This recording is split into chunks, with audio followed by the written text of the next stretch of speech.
I'm going to be showing you guys how to track IEP goals using Google Forms.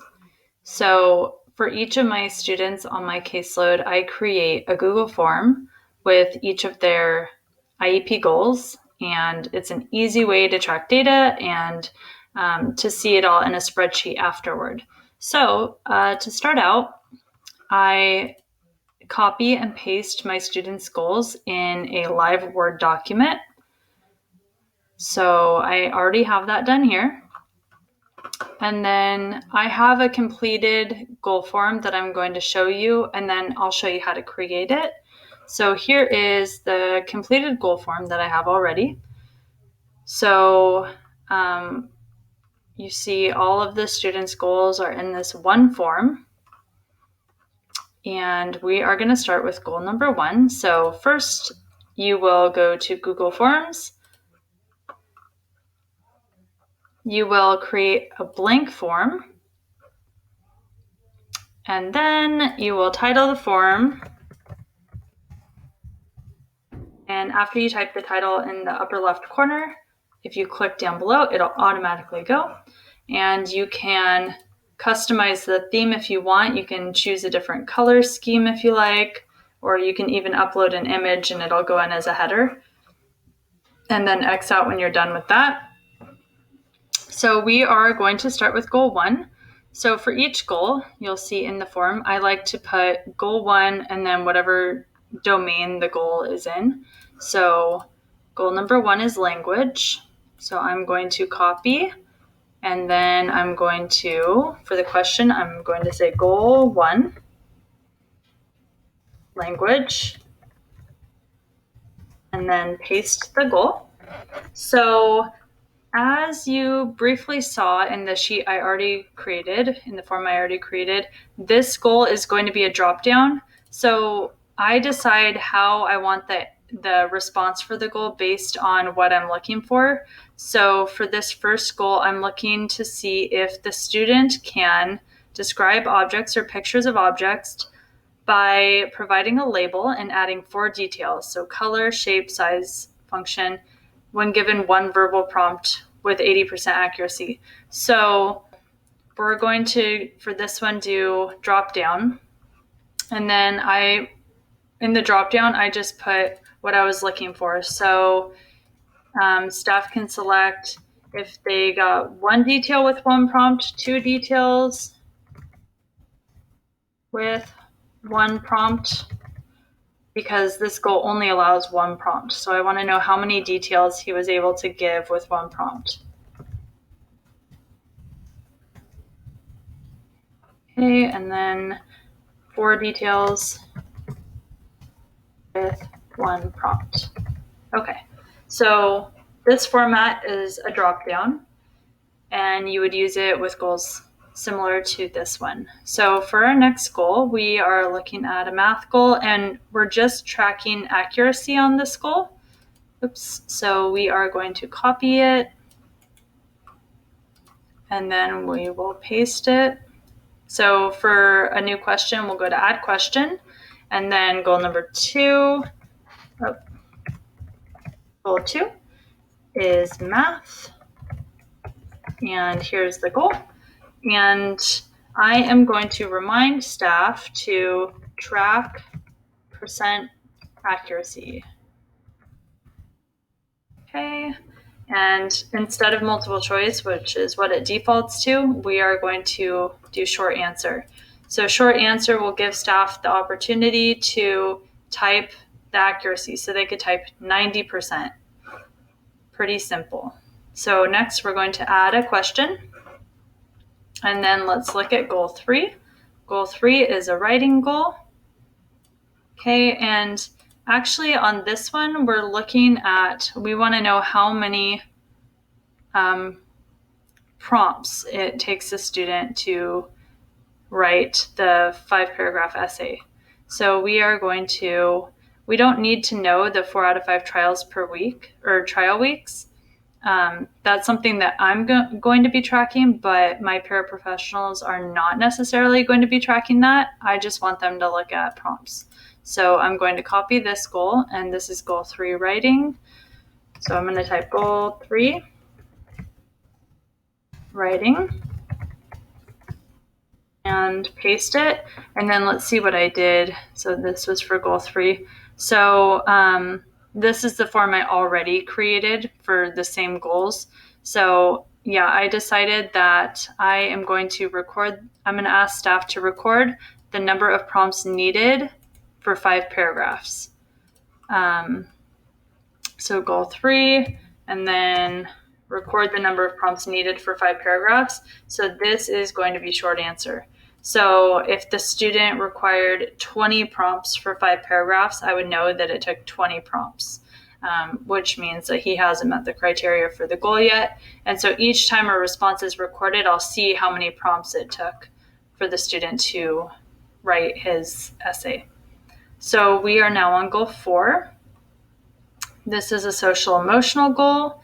And this one, I'm not actually going to be asking for a percentage from staff, because this goal is that the student will state a problem. So as soon as a problem happens, the student will be able to identify the problem, if it's a big problem, medium problem, or small problem, and then his feelings and others' feelings or thoughts, and a possible solution with 80% of opportunities. So actually, I don't want staff to record the percentage in this one, because a situation like this might only happen once a week or once a day. So I'm going to do this one a little bit differently. So let's see, goal 4. Goal 4, social, emotional. Okay, and then paste. And what I'm actually going to do on this one is I'm going to leave it as multiple choice, and I am just going to put plus or minus. So when these situations arise, staff will record whether or not he was able to state the problem, his feelings, and come up with a solution. If he can do that, he gets a plus. If he did not do that, he gets a minus. And then once I have multiple submissions, I'll be able to see how many pluses and minuses he got to decide whether or not he met the goal. Okay, so let's move on to goal 5. Goal 5 is a speech goal. And again, for this as measured over 3 sessions, we don't need that, because we don't want our paraeducators to focus on the number of sessions, because they might lose track of what they're actually supposed to be tracking. So goal 5 is speech. Goal 5, speech. Okay. And so this goal is the student will ask for help rather than shouting out at inappropriate times. So this is another goal where something like this might only happen once or twice a day, or once or twice a week. So I'm going to do, again, plus or minus. So if the student shouted out when he's frustrated, he would get a minus. If he was able to ask for help rather than shouting out, he would get a plus. Okay, let's see. Number 6. Okay, so this is another goal that's just looking at accuracy across 3 sessions. So again, I'm not going to worry about my staff tracking the sessions, because the program will automatically do that. So I just want them to tell me the accuracy. So goal 6, speech. Oops, I added another one. We'll use it next time. Goal 6. Speech. And here's a speech goal. So I am going to remind my staff to track accuracy.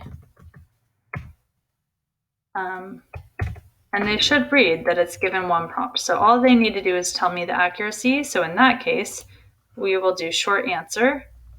So they can put 80% or 70%. Next goal is a reading goal. So this is the same type of goal. I would just do this short answer, because I want to know if the student had overall accuracy of 95%. So I'm going to skip that since we already did something similar. This is another one, 90% accuracy in 4 out of 5 trials. So again, I would leave off 4 out of 5 trials, and I would copy this and make it a short answer asking staff to give me a percentage of accuracy. And then, okay, so here's another one where I would use plus or minus. And I'm going to leave off the 80% of occasions because I will tally that up after I get all the form submissions. So goal number 9, social emotional. I already created a thing down here. Goal 9, social emotional. Okay, and then this one I'm going to leave as multiple choice because I want a plus or a minus. So if the student is able to accept feedback and then move on within 15 seconds without more than one negative comment, then he would get a plus, and if not, he would get a minus. Let's see if goal number 10 is anything different.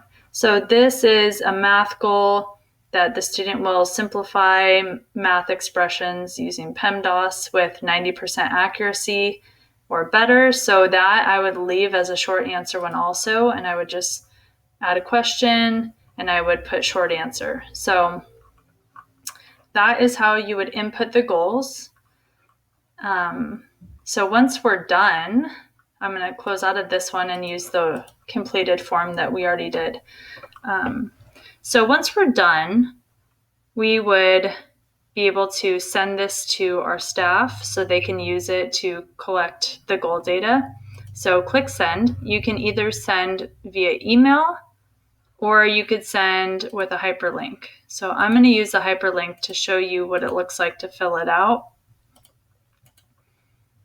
So paste the hyperlink in, and then, okay, here is what it will look like for anybody within your organization who uses the hyperlink. So when you're filling it out, I'm going to fill it out as if I'm a paraeducator who just finished working with a student. So I'm going to say that for his language goal, that he was able to give 4 details with 1 prompt. Okay. For the math goal, I'm going to say that he got 90% accuracy. So I put 90%, and that's all you need to put because we're just recording the percentage of accuracy. Okay, so for this one, I'm recording the number of prompts the student needed for 5 paragraphs, and he's supposed to average 10 or fewer. Let's say he had 10 prompts. Okay, we could just put 10. We don't have to put prompts. So when you're, you can actually format the answers that are allowed. In this one, I put numerical answers only, so I wouldn't be able to put prompts. But if you went back on the form, if you wanted to change that, instead of here, see, this is the error that just popped up, that custom error text. It just wanted a number, but I could take that out. And then now there shouldn't be, I think next time I open the form, I could type 10 prompts if I wanted to. But for now, I'll just put 10. So for the next one, this is a plus or a minus.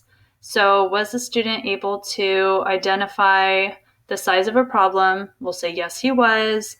Was he able to talk about his feelings or thoughts and a solution to the problem? Yes, he was. So we will give him a plus for that. For the next one, was the student able to ask for help rather than shouting out? Yes, he did.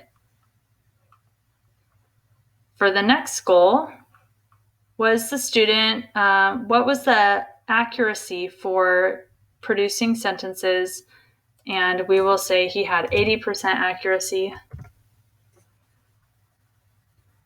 And the next goal, let's say he had 95% accuracy when reading.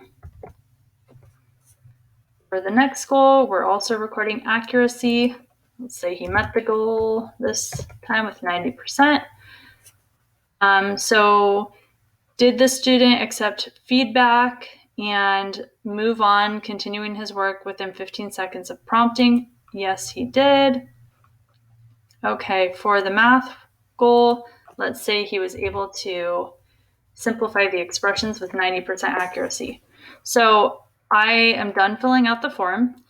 It's important to know too that since I did not require an answer for each one, if a student and staff did not address a goal today, then you can leave it blank. It's fine if it's blank. It just won't track any data on that. So that's totally fine.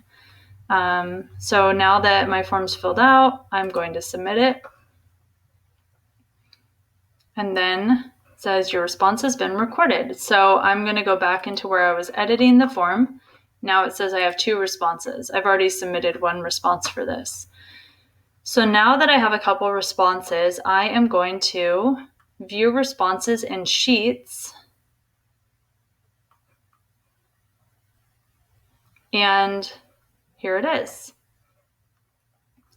So it automatically gives a timestamp. So obviously the first one I did about an hour ago. If you, in the settings, if you select that only people within your organization can use the form, it'll give you an email address as well. So then when you open the form and get the responses, it will put a new response in a new row. So this is why I mentioned that you don't need to worry about tracking on the form 3 out of 4 trials or 4 out of 4 trials, because you can see here, this was 1 trial, this was 2 trials, the next time will be 3. So if the student had 90% accuracy across 3 trials, I would see that really easily here. So you can view the response to each. So this column is goal 1 responses, goal 2, goal 3, goal 4. So for goal 4, this was a plus or minus is what I'm looking for. Same with goal 5, it was a plus or minus. Goal 6 was a percentage. And then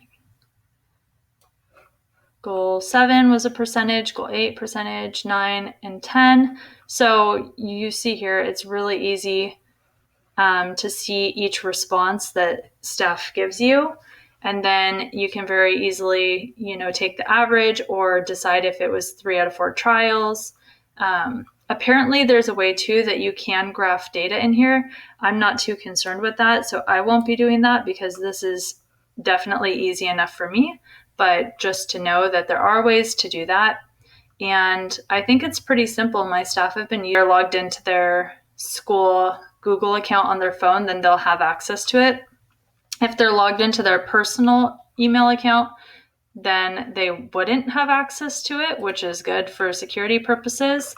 But it's easy to control the settings so that you can keep the form private. And then again, when you're ready to look at the data, you'll just click on the spreadsheet option here, and then it'll automatically pop up for you. Hope this is helpful.